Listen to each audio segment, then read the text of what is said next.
Donc, merci beaucoup, Brigitte. La prochaine question, la troisième question, c'est à savoir, c'est en tant qu'entrepreneur québécoise en Corée du Sud, c'est quoi les défis auxquels tu as fait face ou les défis que tu as réalisés pendant ton parcours pour ouvrir ton entreprise?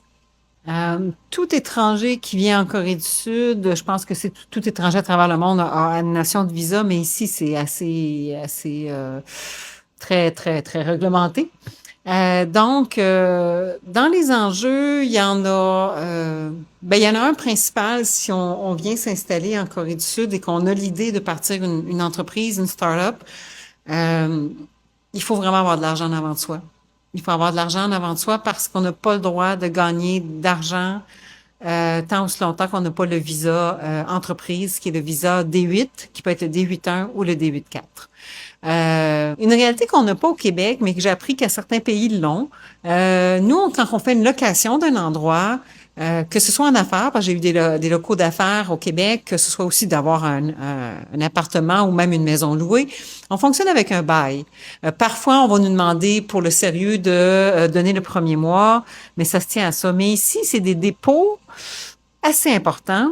Quand je suis arrivée pour mon appartement personnel, c'est un dépôt de 10 000 $ que j'ai mis. Et un 10 000 $, c'est un petit montant. Si, oui. Ouais. Pour ce local ici que vous voyez, c'est un dépôt de 20 000 $. Et là encore, c'est un petit montant parce que ça peut aller facilement jusqu'à 50 000 $. Ces montants-là, c'est des montants que les propriétaires placent pendant qu'on est locataire. Et plus que le montant est élevé de dépôt, plus que le loyer est diminué. Mais on a aussi tu sais, dans les surprises, c'est d'apprendre à les protéger, ces sommes-là.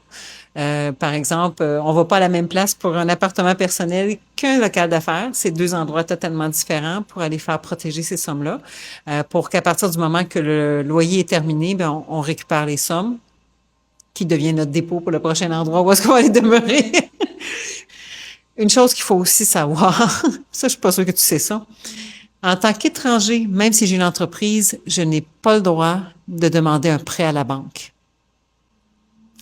Nous n'avons pas le droit de demander un prêt à la banque tant aussi longtemps qu'on n'a pas fait nos preuves facilement sur un 3 à 5 ans.